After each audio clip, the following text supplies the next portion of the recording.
Hello, Rank Squad, and welcome to Ranks FC. Welcome back to Champions League Takeaway, the show that reacts instantly to all the action in the Champions League. It's been a little while, but excited to get back and look at the first four games of the round of 16. My name is Jack Collins, and I'll be your host today. And joining me, my co-host, our Champions League guru, Mr. Dean Jones. How you doing, mate? I'm good, mate. Probably better than Thomas Tuchel tonight. Anyway, look, when we ranked these teams, mate, Lazio were right down there. Bayern were in my top four. Did they make your top four, or were they five? No, they weren't. They weren't even in five. They And were they weren't even six. five. Yeah, you dropped them down a bit, didn't you? Well, you were right to do so, mate, weren't you? So, Wednesday night, we're recording straight on the back of the second batch of games. And, a bit of a shocker. Yeah, it was. I mean, look, we saw two games today, and maybe I called the wrong upset alert. Well, I definitely called the wrong upset alert. Real Sociedad lost 2-0 at the Parc des Princes to PSG, and Bayern Munich lost 1-0 at the Olimpico to Lazio. That was the shock so far. Everything else went kind of according to the normal script. But we'll start with today's action in part two. We'll go back and take a look at what went down on Tuesday as the two teams with 100% records in the competition kept their 100% records in the competition. No surprises on Tuesday night. Dean, I think we should probably start with that shock. We should start with Bayern. What were your three takeaways from Bayern losing 1-0 to Lazio? Well, firstly, Lazio actually do have a chance of making it through after us writing them off. Look, I haven't watched a lot of Lazio in over 90 minutes this season, but I quickly got a glimpse of what to expect from them and what they do. I mean, I looked and saw that 1-0 is a very common scoreline when it comes to Lazio matches, and I can see why. They are a very hard team to break down. And they basically parked the bus here. They had 39% possession, but they do that for a reason, I guess, because it contains the other team and it means that they can just look to make the most of moments. They played a low block. They made it difficult for Bayern to find spaces. And they just looked to utilise moments in the final third when they could come to life. And they got that big break in the end, in the second half, by getting a penalty. Ciro Immobile is exactly the sort of person you want to step up in a moment like that. 100%. And man, that just deals with high pressure. Hadn't missed a penalty since October 2022, and there was never a single second here where I thought Immobile would not stick that ball in the back of the net. Look, when chances are going to be at a premium that you've got to have a goal scorer that you can count on, and that's what Lazio had here. 10 goals this season, which isn't an incredible record by any stretch of the imagination. Before now in the Champions League, and just dependable, isn't he? Immobile is a proper, proven elite striker, I believe. Bayern paid the price for allowing him to have that moment. As a bit of a side note, I mean, Azupa Meccano that gave away the pen and was shown a red card, it was the right decision. I mean, at first I was a bit bewildered by it. It was only once we saw the... So was I. Yeah, I really didn't understand what was going on. But anyway, it was the right decision, clearly, once we saw it again. Great spot from the ref, to be fair. I mean, obviously, he's closer than we are when we're watching the screen. Yeah, I think that was it. I It think did look our innocuous. angle was bad, I think. But what really struck me in the moment was Joshua Kimmich got a yellow card for arguing about I mean, Bayern players were like 3 or 4 of them were arguing with the ref, and Kimmich got a yellow for it. And I was like, ooh, if a blue card ever is introduced, they're suddenly down to 9 men here. Like that is one thing that actually does change the game massively. Like players will be put off arguing things like that because suddenly you go 11 men, suddenly got 9 because someone's in the sim bin for the next 10 minutes. So that's a nice little side note to just throw in there. But yeah, ultimately, Lazio giving himself a chance because their tactics paid off. I do find it interesting that when players argue, especially when VAR is in play here, right? They're obviously going to check a decision like that. Yeah. There is no doubt that the ref is going to make sure that the decision is correct. I'm not quite sure what they're trying to achieve. Now, obviously, the heat of the moment, obviously, people get riled up. I'm not suggesting that that's not going to happen because we know how emotional football is from a sideline perspective, on the pitch, all of it. But it does kind of make me laugh. I'm like, obviously that's going to be checked. Yeah, so it's why are completely you arguing with the pointless. ref when someone is going to be looking through the forensic details of exactly what went down there? Also, Kimmich was further away than the Oh, he referee was. was, yeah. At what point does he think, I must have had a better view of that than the ref? It's a really strange one. Yeah. I think Kimmich's head's gone a bit at the moment, to be honest with you. Yeah, and understandably so as well. And part of that comes down to his manager, right? Yeah, I think honestly Tuchel's effect on this team, I think, is visible. Look, my second takeaway is that it was a bad night for Bayern, but they will score in the second leg. I refuse to believe that they go through two legs without scoring a goal. I mean, yes, I've just talked there about Lazio parking the bus, but they did still give up some chances. Ruthlessness was missing here for Bayern Munich. Jack, they had 17 shots and 0 on target. That is not incredible. great. That's Not great, incredible. is it? I mean, that cannot continue. This is a team that has got Kane, Musiala, and Sané up front. Like, just absolutely insane that those guys all had opportunities. Like, in the first half, there were 4 very good opportunities for Bayern Munich. There's one that Kane snatches at and sticks high and wide that is surprising. I mean, Sané finds him in a good space. Very unlike Kane to miss in that moment. Musiala stuck one over the bar after a really good passage of play, actually. And Tuchel was kind of shaking his head like, how's he missed the target from there? I have to say, I am concerned about how little Harry Kane is involved at the moment. That's 2 matches in a row now where Kane has barely been used. Like, Bayern's tactics really going to come under the microscope. I mean, they already are, but like even further on the back of these 2 latest defeats. And when you can't get Harry Kane into a game and you've lost 3-0 to Bayer Leverkusen, 1-0 in a game like this, you got a problem. If Harry Kane's not scoring goals, you got a problem. Yeah, I mean, they play Bochum next, which should give them an opportunity to bounce back a little bit. You'd think it would maybe just give a little bit of breathing room. But also, Bochum will be looking at that just outside the relegation zone and thinking, yeah, has there ever been a better time to play Bayern and try and put them under the cosh a little bit? Because you know that heads are starting to wobble. And I think this is it. It goes back to that Kimmich point, but it also goes to Kane snatching at chances. Bayern mentally feel a little bit on the edge in a way that maybe they don't usually. Yeah. Normally, they just feel in control of the situation. Is if Bayern are beaten, okay, there are obviously exceptions to this rule, but if Bayern have been beaten in recent years, before last year at the very least, you've kind of gone, okay, it's because someone has outplayed Bayern or outthought Bayern. It's never because you're like, oh, they've rattled Bayern and got the better of them. And actually, that feels like it's changing right now. It feels like, obviously, there's pressure. I'm not suggesting that it's somewhat out of the blue that the pressure is descended given what's happened in the last week. But it just feels like suddenly you can get at this team mentally in a way that maybe you couldn't a couple of years back. Yeah, I mean, that'll take me on to my third point, mate. Tuchel really could lose his job here. There were some shots of him throughout the game, literally his head in his hands, like just looking at the players in despair at what's going on. I mean, a lot of it was down to the missed chances, but also missed passes that they weren't taking up. The players aren't playing with much enjoyment, and this result is a nightmare for Tuchel.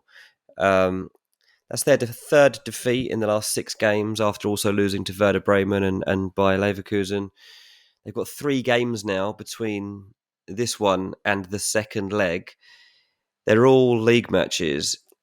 And if all those games don't end in wins, that means that they're still in title contention, then coming into that second leg, it probably could be a game that decides whether Tuchel's staying or not. Because if they are out of the title race at that point, if Leverkusen have managed to extend their lead by the time we get to the second leg, and Bayern are going into the game having to win to stay in the Champions League and having that pressure, I don't know if they'll handle it. I mean, this team don't look like they've reacted well to what Tuchel's been saying about them. I mean, he's criticised a lot of this team, hasn't he? Like, you go through the course of the season. For some reason, it's probably worth pointing out. There have been, look, obviously you have to deal with things in different ways, and different coaches deal with things in different ways. He has had reason to criticise some of his players. Whether that's the best method or not to actually get the best out of them is a very different question. Yeah. it hasn't worked, has it? No. And, even tonight, selection-wise, he goes back to Goretzka next to Kimmich. Goretzka wasn't great, mate. I don't think Goretzka can really complain about not being in the team if he's not in the next lineup. Kimmich did okay, but still, De Ligt's not in the team. He obviously comes on. De Ligt's going to be an interesting one because Upamecano now suspended for the second leg. So De Ligt, who is not happy at the moment, is he? Let's face it, has had to come into this game and will be playing from the start for the next one.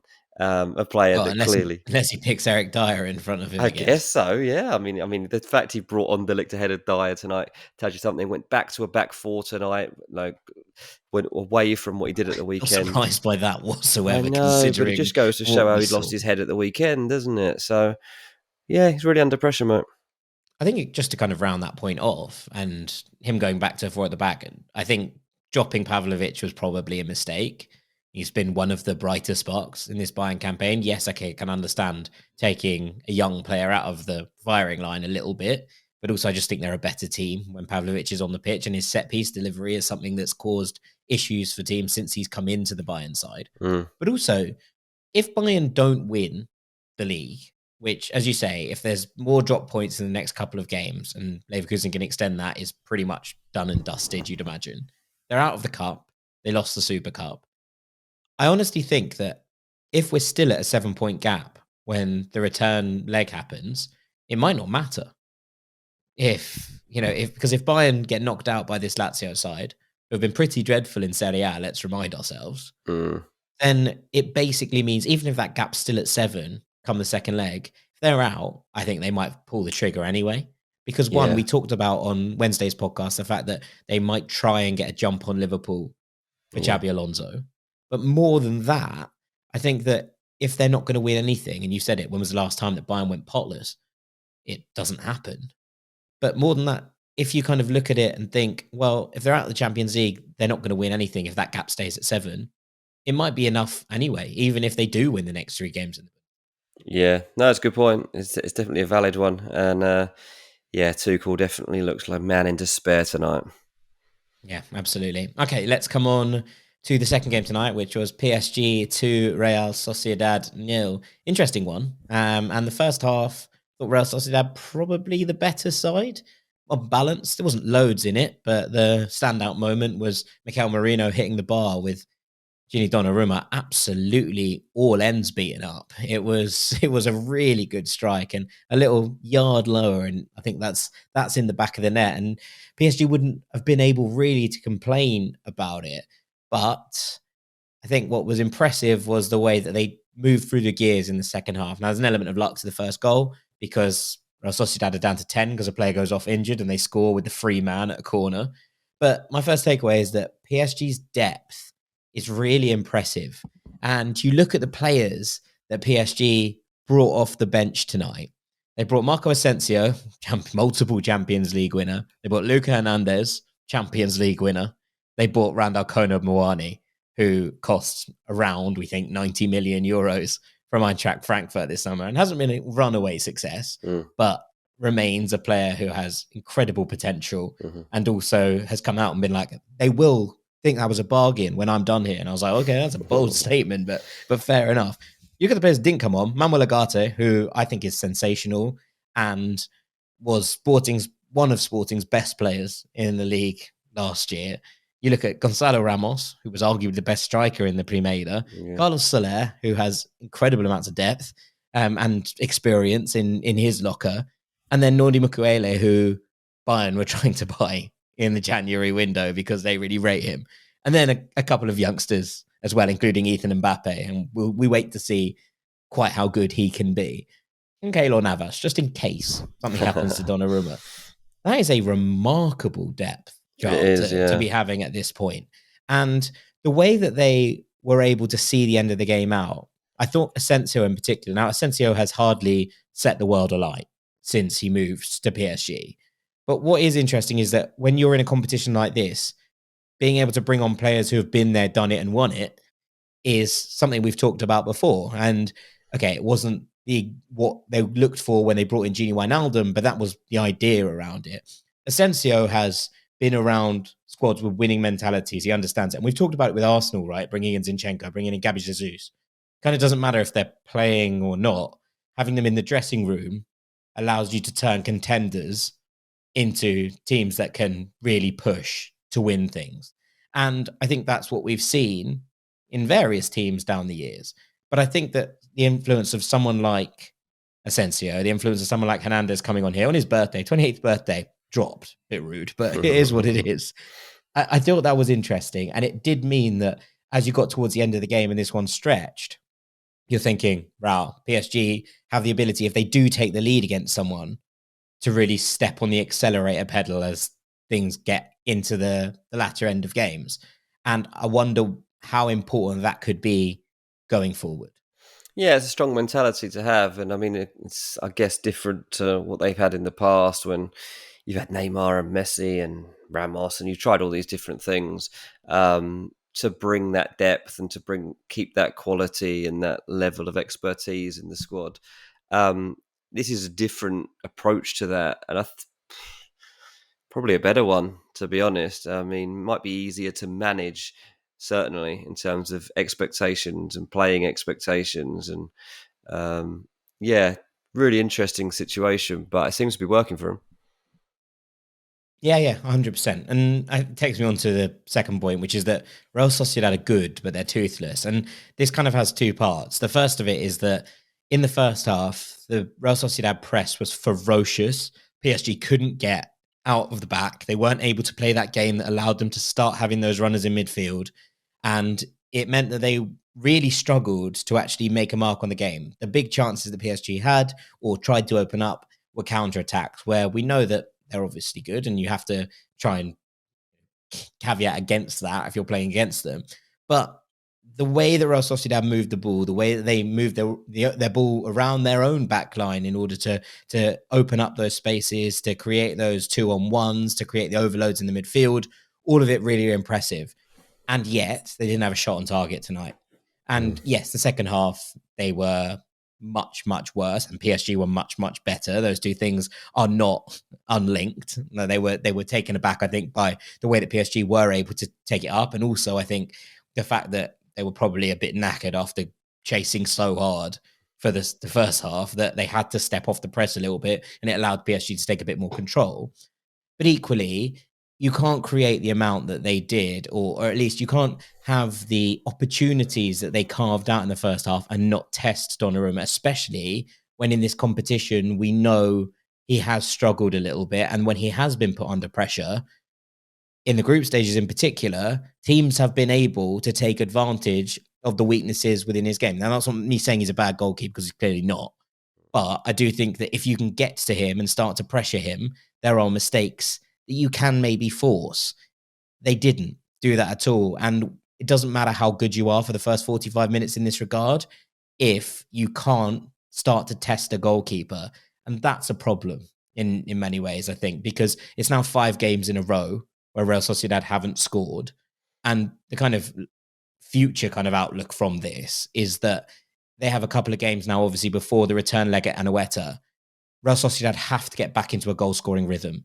And part of the fact that they haven't been able to carve out chances or score of late is that Taki Kubo has obviously been off at the Asian Cup. Oyarzabal has been injured. He missed out tonight by the skin of his teeth, by the sounds of it, but then completely missed the game. So not in the squad. You'd think it's probably not as close as maybe you'd imagine. And there are some key players missing in creative areas.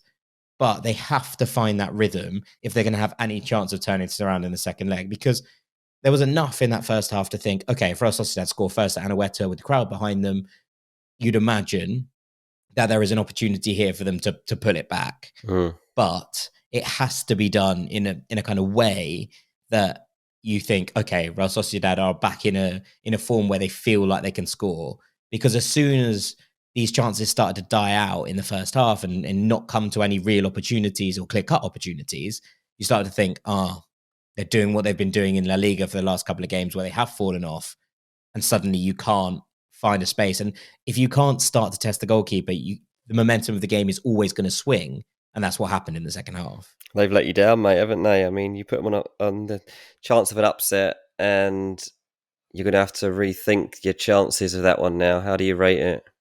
Yeah, I mean, I think there's still a possibility of it happening, but so much of it now rests on what that Real side do between now and the second leg, because they really do need to get themselves out of this funk they find themselves in front of goal, I think, in order to have any chance of overturning this. But they will take heart from that first half performance.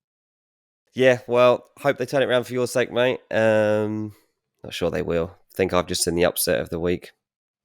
Yeah, maybe. All right, last point is that when the midfield can dominate, this PSG side really cook. And I was a bit surprised that they didn't start Ugarte at the bottom of the midfield, because it does give them that bit of bite in there. But actually, in the second half, as you started to see Ruiz, Vitinha, and Zaire Emery knock the ball about between them, you're like, oh, I see what he's doing. I completely see what he's doing here. And when the three of them start to find that rhythm and one-touch passing and the triangles between them, it's incredibly difficult to get the ball off them. And there's incision to it as well, because the second goal, it starts off with a wonderful bit of play from Ousmane Dembele, who sort of skins two men in his own half and then knocks it on. But the ball from Vitinha that allows Barcola to pick up the ball on the wing and go one-on-one with his man, because Real Sociedad is so stretched, is beautiful. And I thought Vitinha was exceptional, in particular in the second half. And as a player that I've always rated, I always really, really liked, especially at Porto, was a player that we've talked about for a long time. But I think when he arrived at PSG, there was an expectation that he was going to be a world beater straight away. And it's taken him some time to find his rhythm. When he gets going, there's very few more aesthetically pleasing players to watch in the world. And with Zaire Emery's ability to get around the pitch and to make things happen in the final third, and then Fabian Ruiz a little bit further back controlling the play from deep, they have a lot of everything in this midfield. Now, I think Ugarte still needs to come in if you're playing a team who have a little bit more bite in the attacking third, because if you can press like Real Sociedad did and you do have some goal scorers, PSG looked a little bit lightweight. But when they start to dominate the ball like they did in the second half, and when we get those spaces as the game opens up, there are a few more creative midfield trios than this in world football, and I loved watching them in the second half. They were remarkable. Very good, mate. Very good. Well, I'm glad you enjoyed it. Glad you got some joy out of it in the end, despite I do really like Luis Enrique. It's one of those. I want him to do well. And look, a lot of this PSG team I really like. Really, really like. It's just also this entire thing that sits over it. Be like, can't really support PSG in the Champions League because it just feels wrong. So who knows? Who knows? I mean, you know me. I always support the underdog as it is anyway. So following La Real in this one was no bad thing. But yeah, PSG very, very impressive in the second half and come out with a well-deserved win in the end. Time for us to take a look now at Tuesday night's action. Dean, you were watching Real Madrid as they travelled to RB Leipzig and won 1-0. What were your takeaways? Well, I've already revealed on this podcast before that Real Madrid do win the Champions League, so they've taken another step towards that. But my first takeaway is Leipzig were genuinely unlucky. A defensive shambles from Real Madrid in the first 5 minutes. It could easily have been 2-0. After that period of the game. I mean, Benjamin Sesko must have come away from this match wondering how he did not have a couple of goals to his name. On another day, Madrid would not have won this game. They maybe would not have even drawn this game. Certainly would not have come away with a clean sheet. It feels incredible that they did. Andre Lunin is Superman, mate. He was brilliant. There's a few nerves early on, and you'd be like, "Oh, is he potentially about to have one here? Is he about to throw one in?" What did you think about the goal, the disallowed goal? I was a bit puzzled by it, I have to admit. I'm still a bit puzzled by it. So Sesko's onside when he heads the ball in. But there is a player who I believe is Henriks behind the goalkeeper who's adjudged to have been interfering with play because he gives him a little nudge. Now, I'm of the opinion that the linesman flags because he thinks Sesko is offside. Yeah. He's not. He's very much not. And I think that they've gone, oh, there is a player offside here. Is he interfering with play? I don't think it's a, oh my God, this is a scandal kind of thing, because I think there's enough in it to suggest that it's probably just about right by the rules. But it is a 50-50 call that I think Real Madrid have just about got the better of. Yeah, I mean, look, if I was a Leipzig fan, I'd be furious. Yeah, Put it yeah, that way. exactly. Yeah. Look, Lunin made 9 saves on the night. It's the most, I believe, by a Real Madrid goalkeeper in the Champions League since 2003. Wow. It was he did have a really good night, and that was bad news for Leipzig. It's particularly a good one from Sesko towards the end of the game. It was actually on the back of Brahim pulling up injured. Makes a great stop there. He's a really good goalkeeper, isn't he? I mean, he really is. And I mean, Real you Madrid's think, third choice goalkeeper, pretty good actually. yeah, I think he's better than the others, to be honest. I'm not sure he's better than Courtois, but he might be better than Kepa. He's better than Kepa, mate. He definitely. I mean, if this Kepa was in goal for this one, there's absolutely no chance they're coming out of a clean sheet. You know what though? Courtois, Actually, maybe quite a not, lot but of this was about shot stopping, and that's actually what Kepa's quite good at. It's just claiming crosses, etc. That possibly, he's not quite as possibly. good at. I still wouldn't have that faith in him. But yeah, my main take here is Leipzig will be scratching their heads, thinking, right, if we haven't scored there, how are we going to score at the Bernabeu? Because they were there for the taking early doors. Yeah, no, I think you're probably right. It did feel a bit unjust in terms of the way they worked it out. But They look, were this is Real awful, Madrid in the mate. Real Madrid Champions were League. all over the place in the early stages of that game. The defence was just a shambles. But I'm going to go straight to point number 2, because what held them up was Tchouameni. He's in danger of actually becoming a centre back, and he doesn't want that to happen. he does not want to be a centre we back. assume, we assume. Well, I think he's hinted in interviews that he really doesn't. And so he's played out of position, but I'm not sure it really is out of position. I mean, he's a defensive midfielder anyway, so the instincts are there. You're only It's about not the 10 yards world's back. biggest jump, is it? Yeah. Not really. You're about 10, 20 yards back from where you normally spend a game. He's a lifesaver, mate. He was brilliant. He was absolutely brilliant. It's not the first time we've seen him help him out in that role. If he It won't be the continues to last either. No, I was going to say, if he continues to do this, he'll be playing there for the rest of his career. He looks pretty natural at it to me. And even when it comes down to last gasp defending and timing of challenges, he's got that in the bag too. He's too versatile for his own good, to be honest. There's no chance he's going to spend his career playing defensive midfield because he's too good at doing other stuff. Good sixes Ancelotti, are hard to come by, though. So there is that. Someone will be like, by the way, if you come join us, we'll just play you at 6. Oh, wow. yeah, That sounds yeah. cool. But Ancelotti's doing this, right? Camavinga's a left back now. Tchouameni's a centre back. He's going to move everyone. Jude's a centre forward. He's basically bought all the best centre midfielders in the world and just gone, I was going to play them in other positions. Yeah, it's like, well, Eddie they're Valverde's a that right good. winger. They can Yeah, all play everywhere. honestly. Yeah, I mean, Ancelotti said he's like, missing 3 centre backs. Tchouameni was fantastic. It's an emergency for now, but he's a fantastic player in any position you put him in, even a centre back. So yeah, Ancelotti's not moving him from there. That's it. Tchouameni's done, mate. He is now a centre back. Yeah, Nacho didn't have a great game, so you're right. He He did didn't, mate. actually bail Nacho out time and time again. I mean, That's the what you other do for your 3 skipper. defenders didn't have a great night, to be honest. Like, he was the only one really for me that comes out with credit, him and the goalkeeper. I mean, point 3. Let's talk about the goal. Brahim is brilliant. It's a 1-0 night for Real Madrid. You're looking at someone pulling something out of the bag. It's a night when you're without Jude Bellingham, and Brahim is given the unenviable task, I guess, of filling his role and being the guy that's going to have to come up with something. At the end of the day, it's going to be him or Vinny, really, that you're looking at.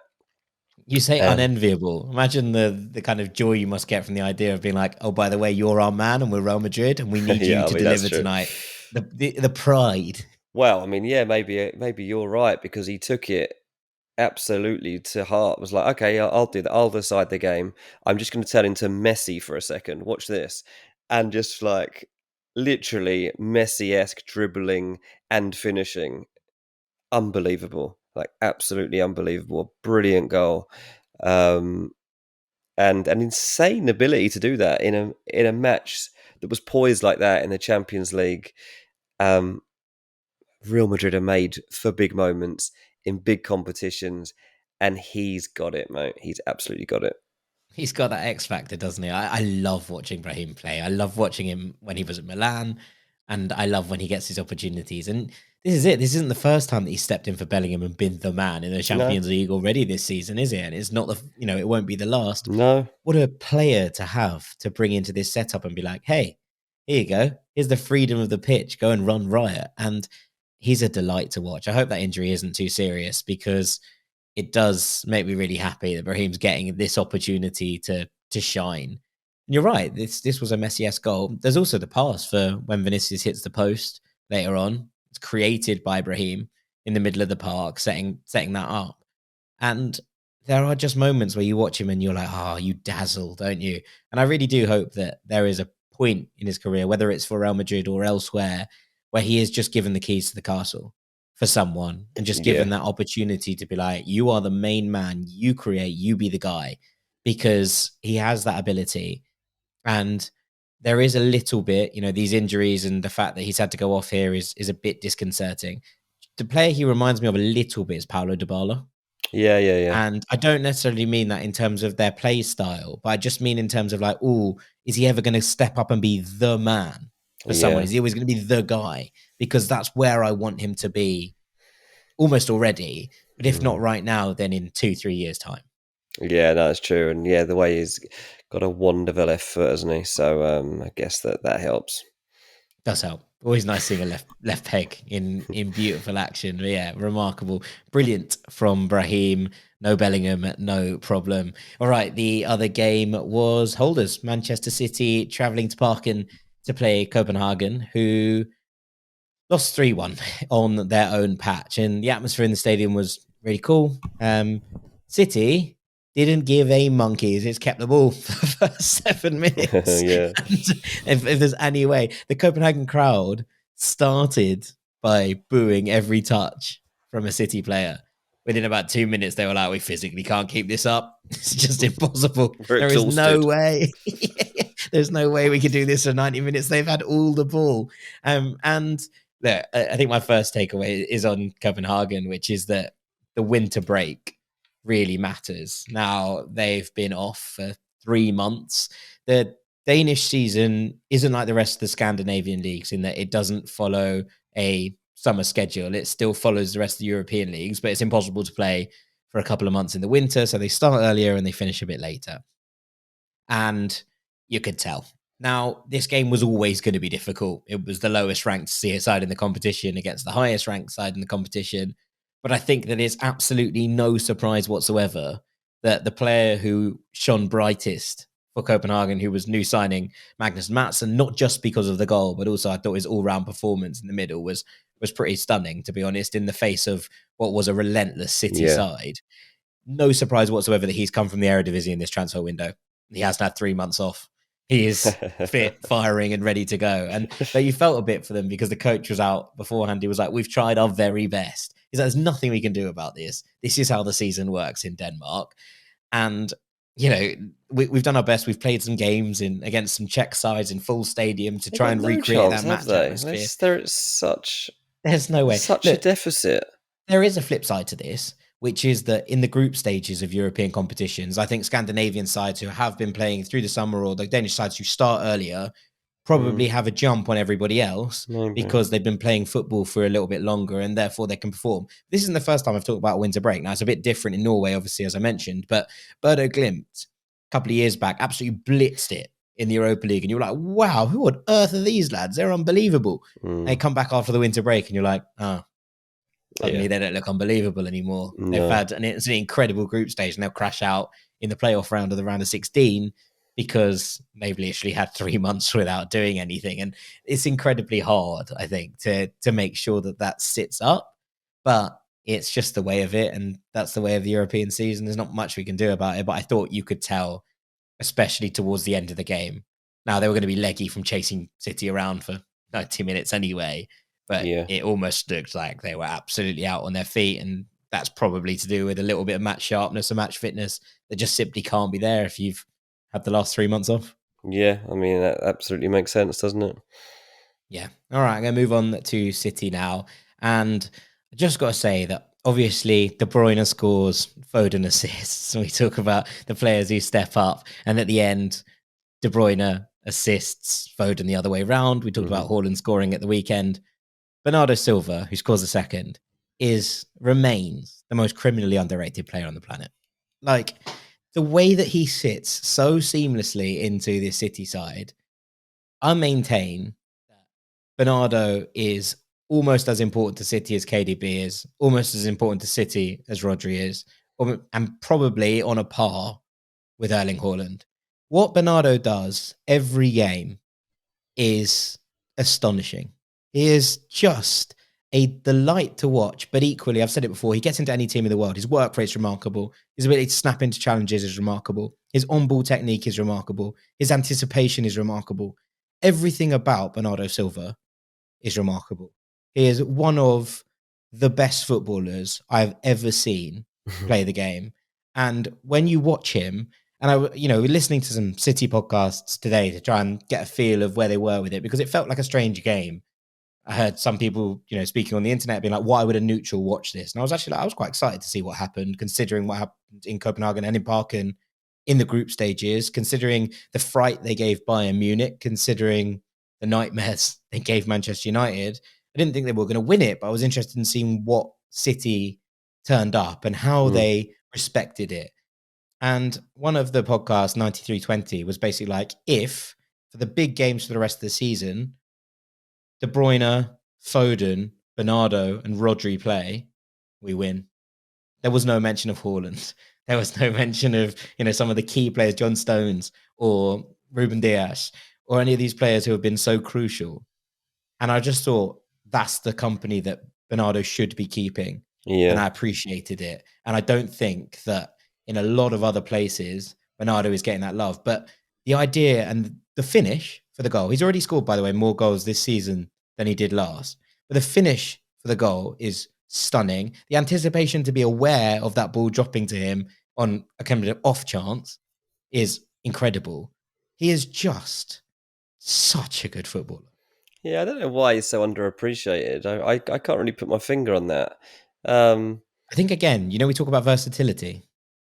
Yeah. It's like the world's biggest weakness and strength at the same time, because you're not like, Bernardo starts every game on the right wing, does he? Because he doesn't. He drops into the middle. He plays deeper. He plays in the 10. I don't really know what position he plays. Just because he basically plays them all. Yeah. I guess, also away from the pitch, he's not looking for headlines, is he? He's not. He's a good bloke. He's not. Yeah, he's just seems like a decent bloke. He's not imposing himself on other people very much. He's like a lumberjack. No, just Bernardo. Just great at everything he does. Great at life. Yeah. Shouts out Bernardo all day. We appreciate him. Yeah, we love you, Bernardo, man. Ranks FC maintains you are one of the greatest to ever do it. Right, my last point on this is that City aren't perfect, but they're well on the way. I thought you were going to say Copenhagen and then force a comeback.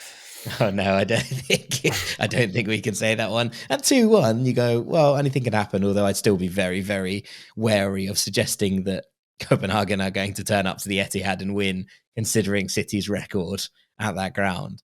But, obviously Ederson makes the mistake, which leads to the goal. I think it's basically the only thing City do wrong for the entire game. And it's a pretty big mistake, it's not one of those you go, he's just knocked one out of play by accident or whatever. It's lazy, to be honest, from Ederson.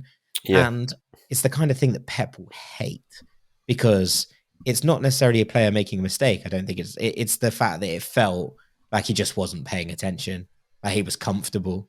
And that's not a great place to be at 1-0 up in a Champions League game. No matter who the opposition is, you have to be switched on.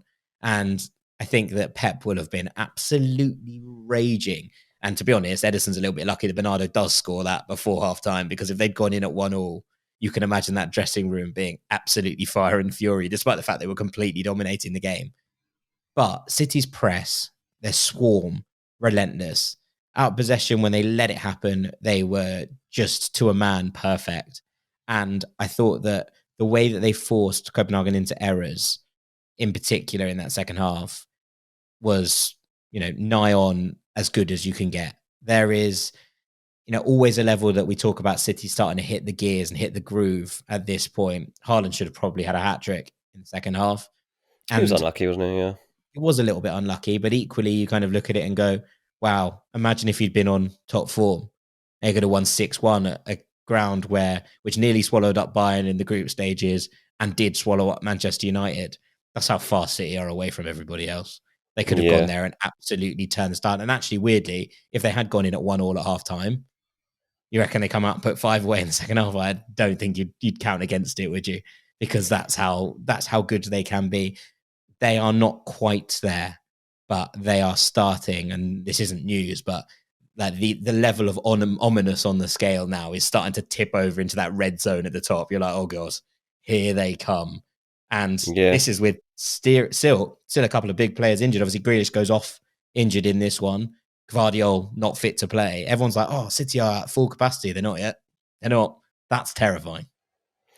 Yeah, I mean, I can very clearly remember having these discussions in December about where we were at with Man City. They obviously were in a bit of a strange run of form. They obviously had that draw against Crystal Palace. They'd lost to Aston Villa. They'd drawn against Tottenham. They'd had draws with Liverpool and Chelsea. They were falling behind. People are talking about who's going to win the league. And I was like, they'll go to the Club World Cup. They've got De Bruyne coming back while they're there. Haaland will be back by the time they get back from it. They'll win the Club World Cup. They'll come back, and that'll be the end of it. They went to the Club World Cup. They've won 11 straight matches. Also, they're 13 unbeaten now in all competitions. Do you know what's funny about that? The Palace draw is the first of them. So if they were to win every game or go unbeaten from here to the end of the season, they'll be like, oh, that unbeaten run that started with a draw to Crystal Palace. It's not quite the scoreline you expect from Man City. Mate, yeah, but they feel like they're unstoppable at the moment, and they've just got so much depth. Yeah. What more can we say? There's a reason that Real Madrid and Man City are the two favourites to win this tournament, and we've just summed it all up.